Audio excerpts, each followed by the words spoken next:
morning, afternoon, evening, wherever it is with you guys.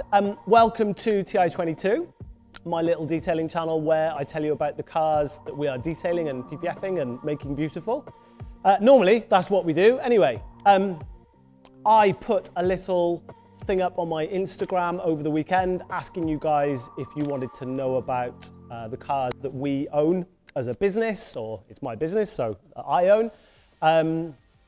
And quite a lot of you said yes, actually. So I'm taking a punt and doing a quick film with my pal Christian from Motorflix, who's sat there behind the camera. Go and see his channel if you haven't seen it already.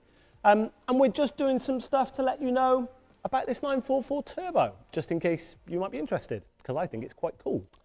So I have owned this car for just over 7 years. I always remember because it's as long as I've known the woman who is now my wife, because I bought it from West London from a crazy guy when I was dating her down there. And it was probably the cheapest 944 Turbo anybody has ever bought. At the time it had, I'm going to say about 120,000 miles, big thick folder of receipts, but had been dailied and kept outside and was not very well loved.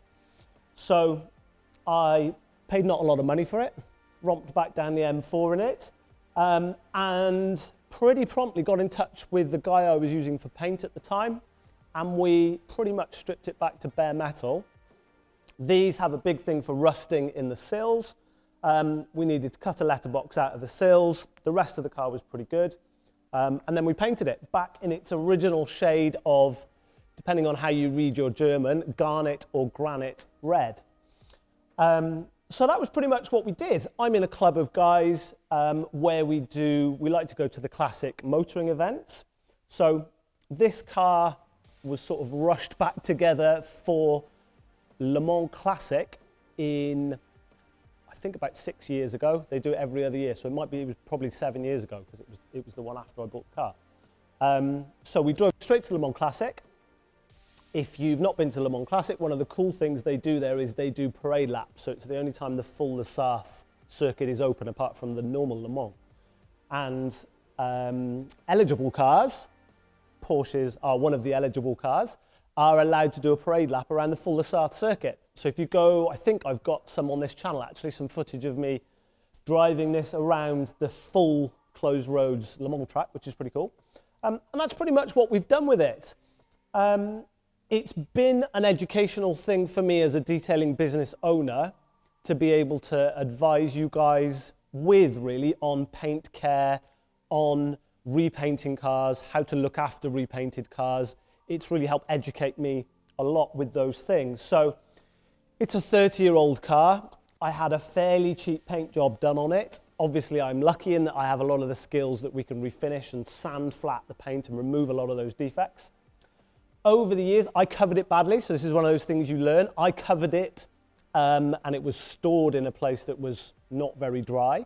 So we've got some paint reaction on it. There are some bubbles on that are moisture between the layers of paint on the bonnet. There are a few bits and pieces on it. It's certainly not a concours winning car, despite me being a Porsche concours judge.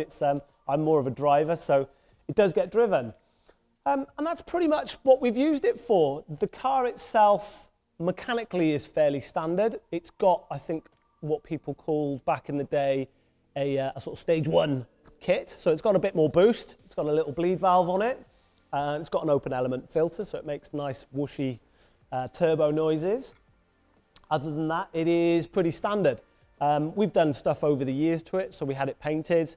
We've had a lot of mechanical work done. Every year I've tried to do a big mechanical job, so uprated the gearbox mount on it, done a few things on it, but principally the last thing it did really was 2,000 miles across Europe, and I have to say it's never missed a beat, touch wood. It's been a mega thing, and it's really helped educate me when I'm talking to you guys about your cars, and how a lot of people asking me about how to store a car over winter or care for things or enjoy things, and it's really helped educate me when I'm sharing experience with you guys for that. Future plans for this thing are, I'd like to give it a sort of mechanical update.